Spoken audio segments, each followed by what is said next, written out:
tere ja õnnistatud pühapäeva teile kõigile. Olen siis täna Võrust tulnud teie keskel, annan kõigepealt ka Võru koguduse tervitused edasi. Ja püüan jagada tänasel hommikul seda sõna, mida olen südamesse saanud. Ma ei käi viimasel ajal väga palju teistes paikades, olen harjunud oma kodus, oma kodukoguduses Võrus praegusel hetkel.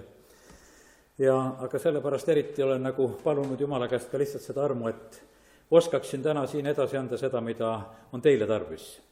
Ja oleme veel ühe hetke lihtsalt palves. Isa, ma tänan sind, et siin on sinu armas rahvas, kes on tänasel hommikul tulnud siia Jumala kotta. Ja Jumal, ma tänan sind, et sinu käest tuleb kõik hea. Ja sellepärast ma palun, Isa, et aita sina mind praegusel hetkel oma püha vaimu läbi, et saaks räägitud see, mis on tarvis rääkida, jääks rääkimata see, mida ei ole vaja rääkida. Ja üle kõige me palume, Jumal, et anna sina see, mida on tarvis täna meile igale ühele Jeesuse nimel. Aamen. Ma usun seda, et me kõik saame aru sellest, et kas on hea või halb. Ja me väljendame seda vahest erinevalt ka kogudustes, ütleme erinevalt, mõnes kohas öeldakse, et taevas on lahti, siis on hea, ja teises kohas on Jumala vaim võimsasti tegutsemas ja siis on hea. Ja erinevalt me vahest ütleme, aga meil on see väga-väga selge tegelikult, kuidas asjad on. Kas on elu, kas on hea, kas on Jumal lähedal ja sellepärast tegelikult ma usun, et me igatseksime tänasel hommikul seda sama. Üks on selge, et mis asi on hea. Hea on, kui Issand räägib. Ja kui Issand räägib, siis on meil mõned sellised võimalused, 2 põhilist võimalust. Kas me võtame vastu või teeme oma südame kõvaks. Ja sellepärast Jumala sõna hoiatab ja ütleb, et täna, kui te kuulete minu häält, ärge tehke südant kõvaks. Ja sellepärast, et Jumal läkitab oma sõna ühe hea eesmärgi ja mõttega. Ja eks meil sõna kuulutajatel on see samasugune vastutus, sest et Jumal annab ka meile selle sõna. Ja vahest me oleme nii targad, me filtreerime selle ära, ütleb, seda pole vaja rääkida. Ja mõtleme, et ei, see ei ole kohane üldse tänasel hommikul või tänasel päeval ja paneme selle kõrvale. Ja olen ise selle vastu eksinud, kus väga konkreetselt Jumal vahest annab mingi asja, mida sa pead välja rääkima või palvetama ja ütlema ja sa oma mõttest teed otsused, ei, neid sõnu mina oma suust välja ei ütle. Ja nii tegi prohvet Joona ka, kui Jumal saab ta kätte ja ta ütleb, et võta kätte, mine Niinevesse sinna suurde linna ja jutlusta sellele, sest nende kurjus on tõusnud mu palge ette. Ta saab konkreetse sõnumi, jutlus ei olnud pikk, mida ta rääkima pidi. Aga ta ei lähe, ta põgeneb, ta läheb teises suunas. Ma ei jää täna seda lugu rääkima. Pärast Jumal saab ta uuesti kätte, teist korda tuleb issanda sõna ja siis ta läheb, siis ta jutlustab. Ja tegelikult olulisem oli see, mis toimus nagu võib-olla selle Joona elus, oli tegelikult see, mis toimus nende kuulajate elus. Joona raamatu 3. peatüki 5. salm ütleb seda, et Niineve mehed uskusid Jumalasse, kuulutasid välja paastu, riietusid kotiriidesse, nii suured kui väikesed. Ja see sõna jõudis veel ka kuninga kotta ja ka see oli väga tähtis. Ja too tõuseb oma aujärjelt, võtab mantli seljast, katab ennast kotiriidega ja istub tuha peale, kuulutab välja Niineves paastu, inimesed ja loomad ja kõik kutsutakse paastule ja tegelikult see oli oluline tähtis. Ja me teame seda Joona lugu ju. Ega Joona ei olnud üldse õnnelik, et need inimesed käitusid niimoodi, et nad paastusid ja Joona jäi ju tegelikult vale prohvetiks veel võiks ütelda, sest ta ütles, et 40 päeva pärast on kõik. Aga ei olnud kõik, sellepärast, et inimesed parandasid meelt. Ja sellepärast, kui Jumal läkitab oma sõna, siis on see selle eesmärgiga, et ta tahab midagi meie juures korda saata. Kui olin selle kutse siia Pärnusse tulla vastu võtnud, siis see oli vabariigi aastapäeva hommikul, lugesin Jumala sõna. Ja tegelikult ma sain sellel hommikul selle sõna, mida ma täna teile räägin. Nüüd ma tulen selle juurde. Ma lugesin Piibli esimesi peatükke, lugesin 3 esimest peatükki, aga selle sõnumi ma sain põhiliselt sellest Piibli esimesest peatükist. Ja ma nägin seda esimest peatükki just nagu selliselt. Ja ma usun seda, et tänasel hommikul me võime siit midagi saada oma vaimuliku elu jaoks. Ma usun, et enamuses, kes me täna siin oleme päästetud inimesed, oleme uued loodud. meie Jumal on looja. Ja kui me sünnime uuesti, kui me sünnime ülevalt, siis Jumala sõna tunnistab meid ja ütleb, et me oleme uued loodud Kristuses. Mul seisab ees selline ülesanne, üks Võru leht saatis küsimused ja teatud küsimused koguduste kohta ja üks küsimus on ka, et kuidas koguduse liikmeks saab. Mõtlen, et üsna raske nendele selgeks teha.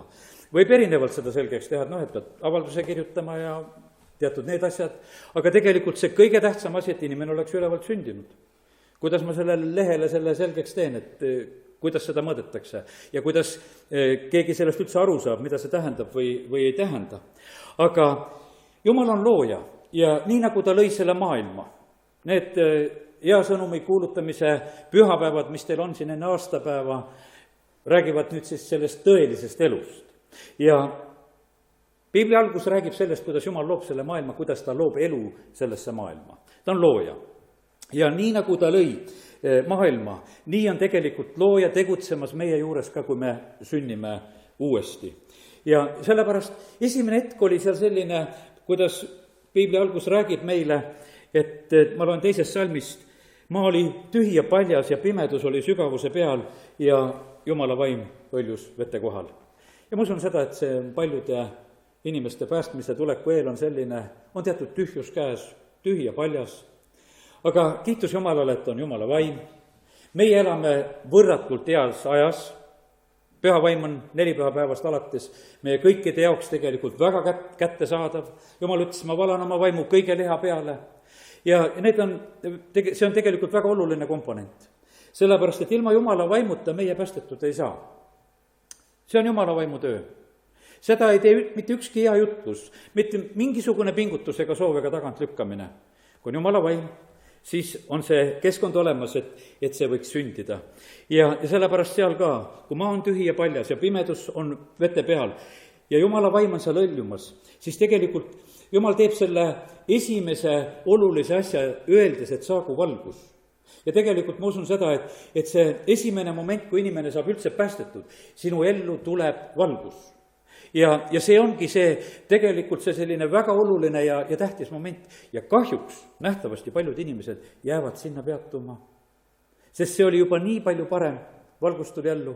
Ja nagu oled õnnelik sellest, nagu mis on sündinud ja sa naudid võib-olla seda kogemust, et sa hakkasid nägema, mõistma teatud asju, mida sa ennem üldse ei näinud ega mõistnud.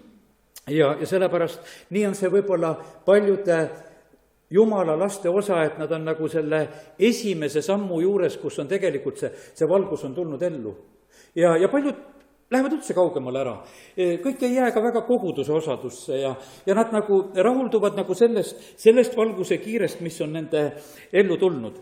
Ja tõesti, see on tegelikult väga oluline ja tähtis asi. Aga ütlen nüüd veel ühe sellise mõtte siin. Üldse, kui me Jumalaga suhtleme, üks väga tähtis asi on see pühavaimu keskkond. Ja paljude inimeste kogemus on päästmisele tuleku koha pealt ka selline, et ta on Jumala teenistusel. Vaata, Jumala kojas on Jumala vaim kohal, kus 2 ja 3, issand on oma tõotused andnud. Ja sellepärast see on see paik ja see koht, kus inimesed tulevad igatsusega ja me kiidame, ülistame teda ja Jumal on kohal. Ja siin on paljudel inimestel ka, kes tulevad Jumala kotta, on head mõtted, soovid. Vahest ei julge nagu seda sammu ära teha, et tahaks küll, aga ei julge. Mõtled, ma lähen koju, küll ma palvetan teen. Lähed koju, proovid seda teha ja sa ei saa seda keskkonda enam kätte, sest Jumala vaimu sellisel moel ei ole seal selles paigas. Ja nii mitmegi inimese tunnistus on, kes on oma päästet taga ajanud, et nad ei ole julenud seda teha, seal, kus Jumal on kõnetanud. Ma ei räägi seda, et ainult Jumala kojas saab päästetud. Kaugel sellest. See võib olla tänaval, see võib olla ükstapuha paigas, kus on Jumala vaim. Aga meie ei saa dikteerida seda, kus Jumal meid kõnetab. Me ei saa ütelda, et kuule, et Jumal, ma ei taha siin paigas sinuga kohtuda, et lähme nurga taha, et teeme seal need asjad ära. Ei, see ei tule välja. Ja sellepärast täna ütlen seda, et kus iganes on Jumala vaim, seal on tegelikult see võimalus ja potentsiaal, et me võime uuesti sündida. Ja sellepärast aidaku meid Jumal, et me kasutaksime neid hetki ära. Ja piiblist me näeme seda, et tegelikult, kus on issanda vaim ja kui on uuesti sünd, kui ma nagu seda pilti täna natuke püüan hoida me silmad ees, siis tegelikult, mis sünnib sünniga, inimese häälepaelad lähevad lahti. No iga normaalne laps, ütleme, kes ilma sünnib, tegelikult kohe on kisa. Kohe on kisa, kohe on suu lahti ja loe piiblist neid näiteid, kus nad täitusid püha vaimuga, tegelikult nad väga ülistasid Jumalat. On see Hanna või on see Moosese kiituslaul või me võime otsida, kui Sakarias oli üldse kaua aega olnud juba vait. Ja siis, kui ta jälle saab rääkida, siis on üks vägev ülistuslaul. Maarjal on ülistuslaul, Elisabetil on ülistuslaul, me võime neid otsida seda ja kõik need räägivad sellest hetkest, kus tegelikult oli püha vaim neid täitnud. Ja siis tuleb see. Ja sellepärast on nii. Üks inimene mulle mitte ammu ütles seda, tead, et kui on niisugune hea hetk, kus püha vaim täidab, et ma siis tahan nii vait olla, siis ma tahan nii vait olla. Aga meie Jumal ei olnud vait, kui oli püha vaim seal. Siis ta ütles, et saagu valgus. Ja sellepärast, kallid, oleme oma Jumala moodi, oleme need, kes me räägime. Ja me näeme seda, et Jumal on selline Jumal, kes räägib ja sellepärast aidaku meid Jumal ka, et meie oleksime tema moodi, kes me oleme ta lapsed, et me julgeme oma suud lahti teha ja julgeme rääkida. Esimene asi siis, millele siis tähelepanu juhtisin, oli see, et valgus pidi tulema. Piibel ei häbene ütelda seda, et pimedus on üldse nuhtlus, sest üks Egiptuse nuhtlustest oli ju pimedus. Ja me võime vaadata seda ja ütelda, et meie maal on ka palju pimedust. Ja olen nagu rõõmuga nagu selle peale mõelnud, et see pimeduse nuhtlus oli tegelikult viimane enne seda, kus need esmasündinud surevad ja kus siis see tegelikult see pääsemine tuleb. Ja vahest meid häirib see, et kuule, pimedus me maal läheb järjest suuremaks. Seadused tehakse järjest rumalumaks, nagu pimedamaks läheb. Aga kui enam pimedamaks minna ei saa, siis ongi tegelikult sellel asjal lõpp. Ja siis sekkub Jumal. Ja sellepärast oleme täna ka usus, et see, kui me räägime usus välja oma maa ja rahva kohta, räägime välja oma pereliikmete ja lähedaste kohta, et saagu valgus, et see valgus hakaku selles pimeduses paistma, siis see tegelikult sünnib. Ja sellepärast me vajame, et see valgus tuleks meie ellu. Ja see päästmise lugu, see ei ole, me oleme vahest tegelikult teinud ka sellisest Jumala sõnast ja kristlusest ja oleme teinud ühe niisuguse targa õpetuse, et püüame sealt leida õigeid elujuhiseid, eetikaid asju, millele inimeste tähelepanu juhtida. Aga see ei ole tegelikult absoluutselt see. See on see, et Jumal tahab meid päästa pimeduse võimusest, kes on meid kiskunud välja pimeduse meelevallast ja asetanud oma armsa poja riiki. Uued loodud on need inimesed, kes on tõmmatud pimedusest välja ja on ühes uues olukorras. Seal Piibli esimestes salmides, mis on öeldud, Jumal nägi, et valgus oli hea ja Jumal lahutas valguse pimedusest. Ma usun seda, et me ei mõista kõike täna ära rääkida, neid valguse ja pimeduse lugusid. Aga seal on üks lahutus. Ja sellepärast on niimoodi, et see lahutus toimub sellega ka, kui meie tuleme sellest pimeduse riigist välja, tuleme Jumala riiki. Selles on üks lahutus. Inimesed elavad tegelikult väga üle seda. Üks inimene, kes hiljaaegu sai päästetud, ta läks oma töö juurde. Ja ta ütles oma töökaaslasele, et kuule, mina vahetasin teid välja nüüd Jumala vastu. Ja pani täiega sellise kõva paugu neile, nii et kõigil suud lahti võiks ütelda, et mis see siis nüüd tähendab.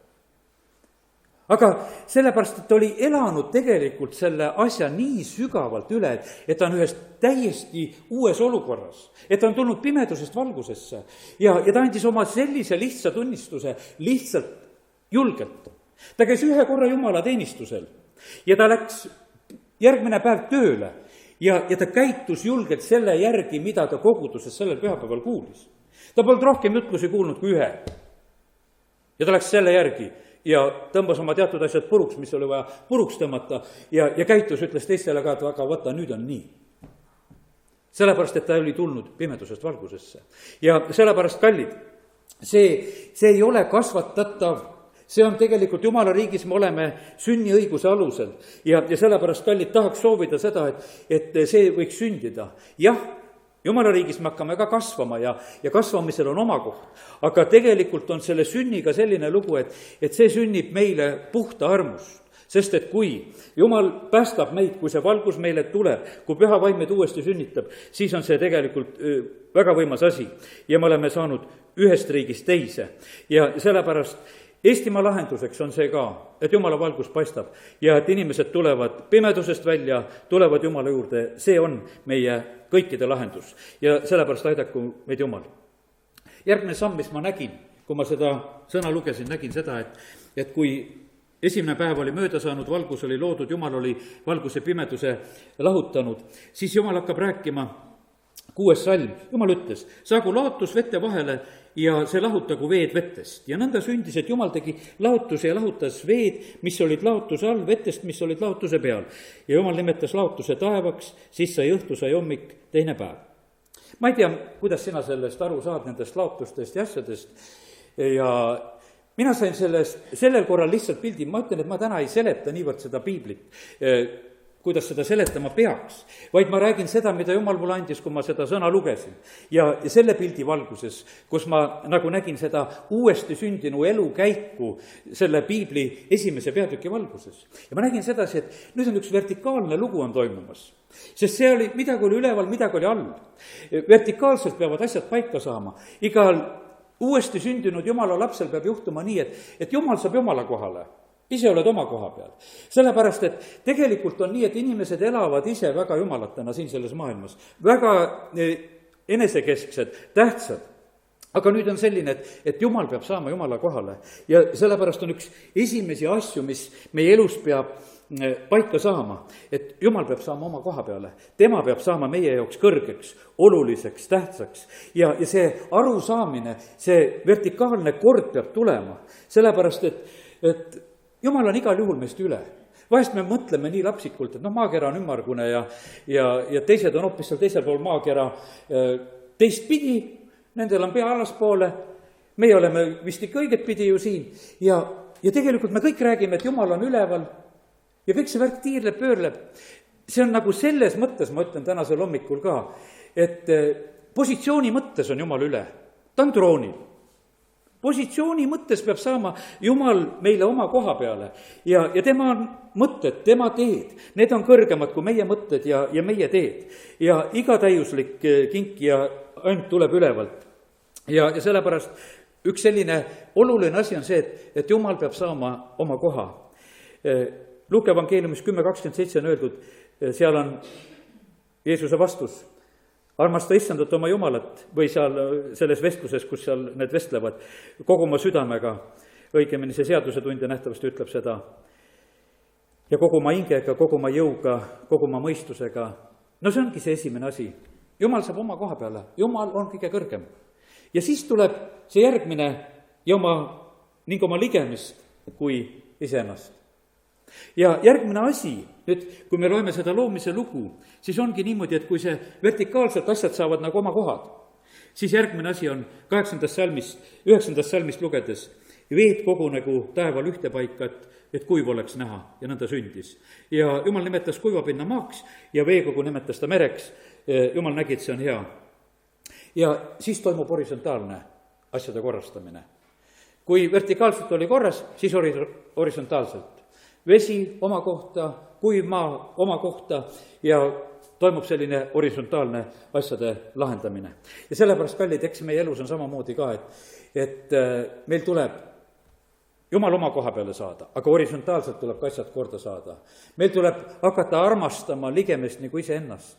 Me teame seda, et meil kõigil on inimestega probleeme. Jumal rahval on ka. Sellepärast ongi vist palju kogudusi, et siis saab vahest kuskile mujale nagu peitu pugeda. Sest kuskil on võib-olla keerukaks läinud ja saad kuskil mujal olla, aga kallid, asjad peavad korda saama. Horisontaalselt samamoodi asjad korda. Ma mäletan, et ühel päeval Võrus, siis kui meil ei olnud veel vett oma kodus sees ja seal palvele juures, kus me tol korral elasime, siis oli üks hea käimine, oli kaevul käimine. Ja see olnudki, seal ikka mõned sammud tuli tänavat mööda astuda, läksid oma ämbritega ja vaata, siis on kaev. Hakkad vett laskma. Ja siis on üks aeg, mis ootad, millal ämber saab täis. Ja mitte midagi nagu teha sellel hetkel ei saa. Lihtsalt ootad, vaatad, et kas saab täis või ei saa, et saaks juba minema siit minna. Aga sellel ajal, ja tegelikult piibli head lood sünnivad ka sageli kaevul, mõni leidis naise ja mis iganes võis juhtuda kaevul. Ja tegelikult oli ka see paik ja see koht, kus Jumal sai rääkida. Ja ma vaatan ringi, vaatan maju, tean need ümberkaudu maju. Siin tegi naaber ülekohut, siin ta võttis teisel maatüki ära, siin ta ostis ülekohtuselt, ei maksnud kõike raha ära. Siin ta erastas üldse, võttis oma kollaste kaartidega teisel korteri ära. Ja seal kaevul olles äkki nagu näed, jumal, kui palju on tegelikult ülekohut siin ühel tänaval praegusel hetkel. ja siis Jumal annab järgmise pildi. aga vaata, mis tuleb siis? kui Sakjus sai päästetud, mis ta teeb? Ta hakkab tegema kõigiga asju korda. kellel olen ülekohut teinud, siis nad saavad 4-kordselt tagasi ja teen kõik asjad korda. Jumal ütles, et aga vaata, siin on praegu palju ülekohut. aga kui seda kõike hakatakse korda tegema, kui ilus aeg tuleb siia tänavale. sest et siis on kõik rõõmsad. Sest siis tuleb tegelikult see kord ja õnnistus. Ja sellepärast Jumal tahab, et asjad oleksid meil ka horisontaalselt korras. Me vahest tahaksime nagu ära põgeneda nende asjade eest. Aga ei, neid asju tuleb teha. Kui me saame päästetud, ei tule Jumal meie raamaturiiuleid korda tegema. Me peame ise tegema korda need asjad, mis on vaja korda teha. Need inimesed, kes tulevad maailmast praegusel ajal, kui sa oled võib-olla aastakümneid usklik, sa oled õnnistatud inimene, sa ei olegi koju tassinud valesid asju, mida ei ole vaja. Aga need, kes on olnud maailmas, nad on ostnud raamatupoodidest. Mõni on niimoodi, et kuupalk on läinud, et ostad mingisuguse sellise kalli raamatu, mis mitte kuskil ei kõlba. Ja siis on sul see päev käes, kus sa oled seda vaatamas ja veeretamas, et nüüd ma pean ta välja viskama. Sest see ei kõlba enam siia. Jah, ja nii oli Efesuses ka. Nad tulid kokku, nad põletasid ära oma nõiakunstiga seotud raamatud. Paulus oli 2 aastat neid õpetanud ja sellepärast täna ma räägin, et kui sünnime uuesti, siis võib minna aastaid, võib minna aastakümneid, kuidas tegelikult Jumal me elu korraldab. See on 7 päeva jutt, millest ma täna tegelikult räägin, aga see laotub meie elu üle ja ma ei tea, mitmenda päeva juures sa oled. Kas sa oled saanud suhte Jumalaga korda? Kas sa oled saanud suhte korda kaasinimestega?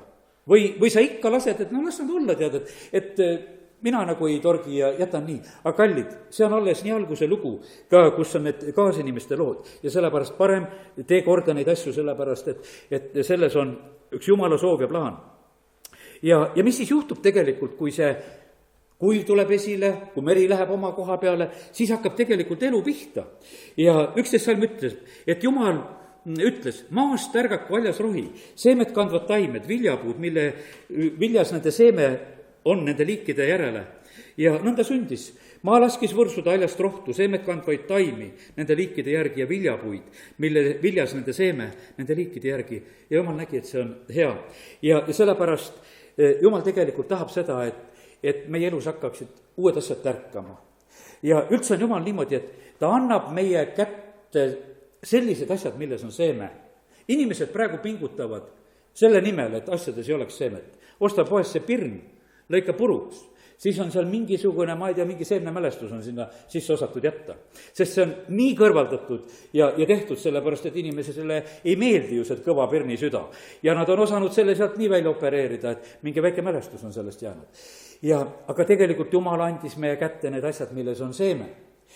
Aga need asjad, milles on seeme, need ei ole niisama meie käes. Nad on antud selleks, et nende meie kätte antud asjade kaudu hakkaks midagi tärkama. Sest et me ei saa seemet ära süüa, seeme peab olema selleks, et külvata. Kui need Eedeni aia lugusid lugeda, siis Jumal 2.15 ütleb, Jumal võttis inimese ja pani ta Eedeni aeda harima ja hoidma.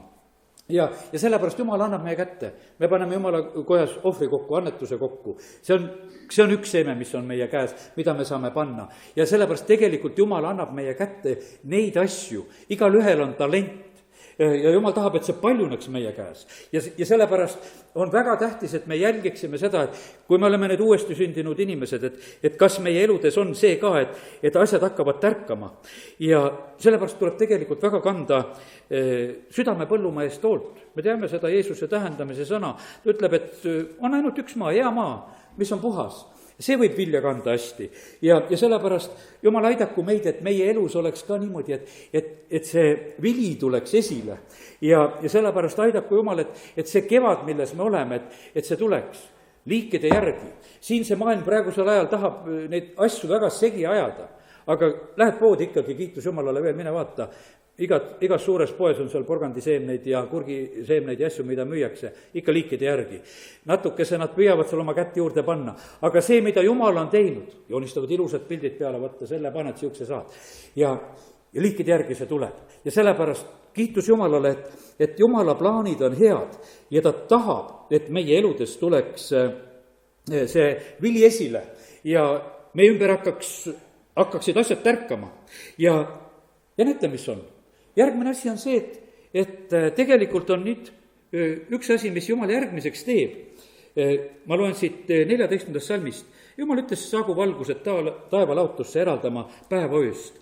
Tähistagu need seatud aegu, päevi ja aastaid. Olgu need valguseks taevalaotuseks, valgustuseks maale ja nõnda sündis. Ta teeb siis 2 suurt valgust, ühe päeval valitsema, teise öösel. Ja tegelikult, mis sellega juhtub? Sellega juhtub aja arvamine. Öö ja päev, meie jaoks päike, pime aeg, ööaeg, kõik saab oma koha peale. Ja kallid, nii on ka tegelikult see Jumala laste elus. Et me peame ajaga korda saama. Paljudega juhtub nii, et saad päästetud. Unustab kõik oma lähedased ära. Pole nende jaoks aega. Üks vend, kes sai päästetud, ta võttis koguduses kõiki ülesandeid. Paljundas kassette, tegi igasugu asju, kõike, mis oli vaja.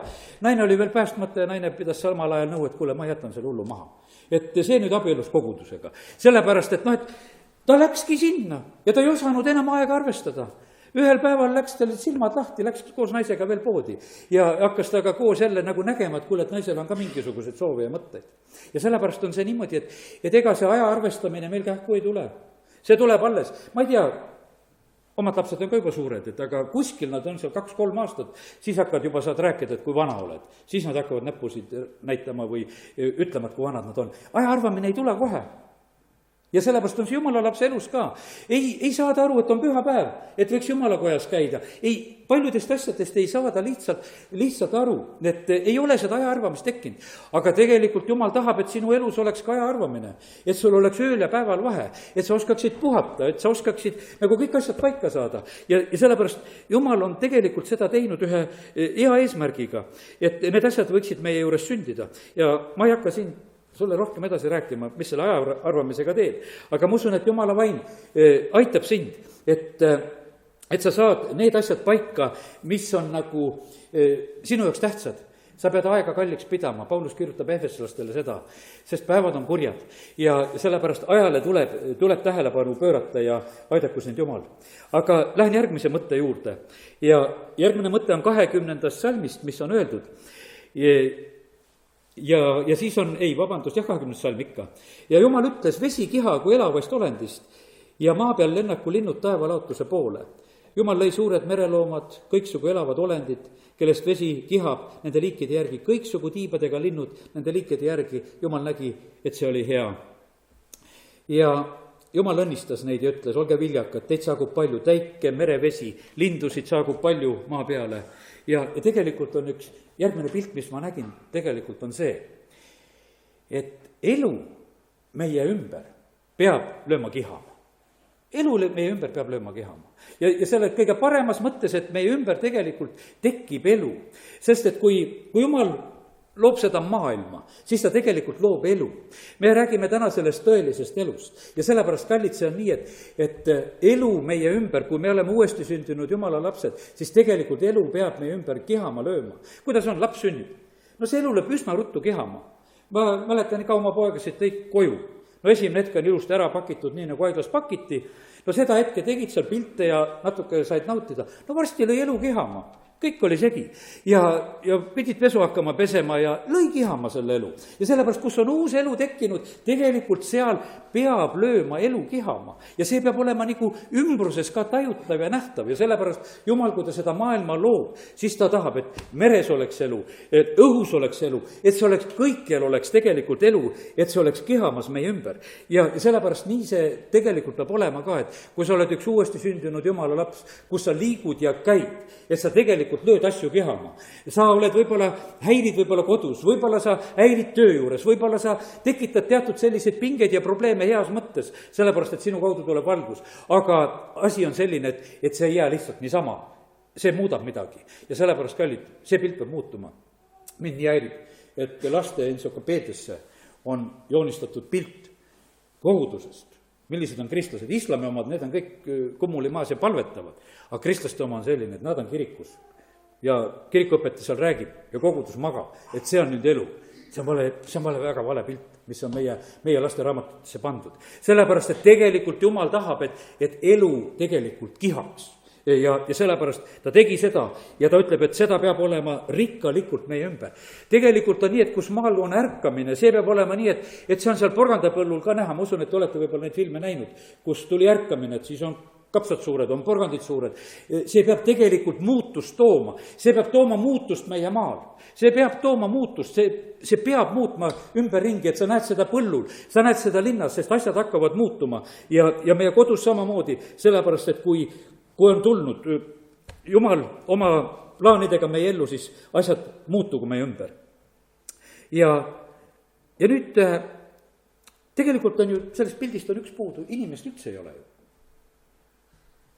See on, kõik on see, aga tegelikult ma sain väga mõnusa pildi sellest, et see kõik, mis Jumal teeb, ta teeb seda inimese pärast. Selles on kõiges väljendatud tegelikult niisugune eriline Jumala armastus, et üldse, et ennem kui inimene siia maailma tuleks, peab olema kõik väga hästi valmis.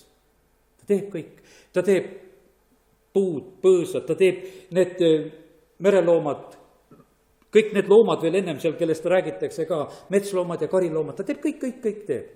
Ta teeb seda, ta valmistab inimesele paika, kus inimene võiks elada ja olla. Ja sellepärast Jumal teeb seda väga hoolikalt ja väga armastusega. Ja Jumal on täna ka looja. Me täna võime sellele peale julgelt mõelda, et Jumal valmistab meile taevas paika. Ta teeb sama hoolikalt, sama hästi. Jeesus ütles, ma lähen teile aset valmistama. Ja ta ei tee, seal ei tehta mingisugust asja kuidagi lihtsalt, et teeme ära kuidagi, vaid see tehakse väga hästi. Alati ta hindas seda, see oli hea. No see tuli tõesti hästi välja. Ja üks mees kunagi, alati kui ta millegi hakkama sai, see ütles, et no mis teine mees oleks teinud. Aga Jumal tegi, ei ole, kes teda üle trumpaks. Ja sellepärast ta tegi, kõike tegi väga hästi. Ja mõtle selle peale, ta tegi seda sellepärast, et ta arvestab sinuga. Sinu ja minuga, iga inimesega, kes on siin selles maailmas. Ja sellepärast kiitus Jumalale, et Jumal on see, kes teeb neid asju väga hästi. Siis järgmine asi. Kui Jumal on kõik valmis saanud, järgmise pildi tahan ütelda seda ka, siis ta hingas oma tegudest. Ja üks siuke küsimus, kas sinu usuelus on jõudnud ka seda, et kus sa hingad? Me võib-olla vahest oleme hädas, võtad lauluraamatu lahti, lauluraamatu laul on ikka selline, et see on niisugune hädaorus ja siis lõpuks saad kuskile taevasse, aga siin maa peal veel hingata ei saa. Aga kallid, Jumala sõna räägib meile, et ta tahab meile anda hingamist ka siin. Ta tahab meile keset seda tagakiusu. Ta tahab aidata õnnistada meid. Meil võib olla lõpuaegade pilt nii kohutavalt tegelikult hirmutav, et nii rasked ajad tulevad, et osta müüa ei saa ja kui sul seda märki ka ei ole ja siis oled täiesti läbi. Ei, Jumala sõnast võid leida seda ka, et ei ole mitte niimoodi, vaid et meie, kes me oleme õiged, meil on Jumala õnnistused, teised tahavad hoopis olla meie lähedal, sellepärast, et meil on paremini. Ja sellepärast, kallid, tahaks julgustada meid, et ka igatse ja soovi seda, et su elus tuleks hingamisaeg. Mõne vastpäästetudega on nii hädad, et näed, jälle telefon heliseb. Jälle ta on hädas. Helistab mitmeid kordi päevas ja helistab. Mõtled, et Jumal, kas see ükskord otsa ka saab? Kas tal hingamist ei tule juba, et kas ta nendest hädaorust välja kuskilt ei saa? Ja kallid, saab küll. Aga selleks oli vaja teha need sammud. Kas need nõiaraamatud asjad, need pidid lendama kus kohta ja siis vaatad, kuule, vaikus. Ei ühtegi kõnet. Elab juba nädala, elab 2, elab kuu ja enam ei helista ja tuleb rõõmsa nagu kogudusse. Sellepärast, et tegelikult vaimulikus elus on tulnud ka see hingamisaeg juba kätte. Sul ei ole ainult häda ja sellepärast, kallid, ma ei tea, mis sammude juures me oleme, milliseid asju me peame korda tegema, kas on horisontaalselt asju korrast ära, kas on vertikaalselt asju korrast ära, kas on ajaga asju korrast ära, kus on meil tegelikult, kas on niimoodi, et kuidagi liiga surnud on ümberringi meil see elu, et kus me vajame tegelikult neid muutusi, siis tegelikult sündigu täna neid otsuseid. Ja kui me oleme siin Jumala kojas, kus tegelikult Jumala vaim õhutab meid selleks, et me neid asju teeme, et me teeksime neid sammusid ka. Ja kui ma seda pilti nagu nägin, siis ma nägin seda, et vaadake, mis seal on veel. Seal on jutt ainult sellest, mida Jumal plaanib ja teeb. Ainult sellest. Ja meie, kes me oleme inimesed, meil on ka omad plaanid. Aga kuhu need siis jäävad? Sest et kui me seda pilti praegu vaatasime, siis olid ainult Jumala plaanid. ta loob seda maailma, ta loob seda kõike, ta loob inimest, ta loob selle paiga nagu valmis. ja meie inimestena tegelikult elame ja paljud me mõtleme kogu aeg seda, et me hakkame veel elama. mina olen juba sellest üle saanud, ma juba leidsin, et juba ma elan. et muidu on vahest see selline, et kunagi tuleb see ilus aeg, kus ma hakkan nagu päriselt elama. aga ei, ma sain ühel päeval aru, et ei, tegelikult see ongi minu elu, mida ma elan. ja ma katsun nii hästi elada, kui oskan praegusel hetkel. ja sellepärast aidaku meid Jumal, et me oskaksime tulla tema plaanidesse. kadunud poeg tuleb tagasi. tal olid ka muidugi kõvad plaanid, et isa, võta mind ja pea kui ühte oma sulast. isal olid teised plaanid, isa ütles, et ei. seal mustsõrmekingad jalga, ilusad riided selga ja me teeme peo. see plaan oli palju parem ja sellepärast ma täna tahaks julgustada seda, et usalda Jumala plaane. see on tegelikult paljude ka kristlaste eludes, kes väga igatsevad nagu edasi minna, loevad raamatuid ja asju ja igalühel peab oma teenistus olema, igaüks peab midagi saavutama ja muudkui tegema ja sa nagu ei raatsi kuskil oma võib-olla kätki külje panna, sest sa ootad seda oma tähetundi, et kus koha pealt see välja tuleb. ei, parem tule Jumala plaanidesse, võta see vastu. tegelikult on see palju üllatavam. Need asjad, mida Jumal on plaaninud ja mõelnud sinu koha pealt, on tegelikult väga head. ja sellepärast ära karda tulla tema ette niimoodi, nii nagu sa oled. võib-olla on see tühi ja paljas hetk, mis on kätte tulnud. ja tegelikult on siis on nii võimas võimalus tegelikult, kuidas Jumal hakkab selles asjas nagu korda looma ja ta aitab sind selles. ja sellepärast aidaku meid Jumal, et meie eludes võiks saada, kes me oleme uuesti sündinud inimesed, võiks saada see kord, et kus me saame need asjad korda, kus me saame hingata. jah, Jumala rahval seisab üks hingamise aeg veel ees ja see seisab ees igavestes aegades niikuinii veel, aga ma näen seda, et Jumal tahab, et seda oleks siin ka ja sellepärast ole väga õnnistatud ja vaata välja, mis päeva juures sa oled ja millise päeva asju sa pead täna korraldama. Aamen.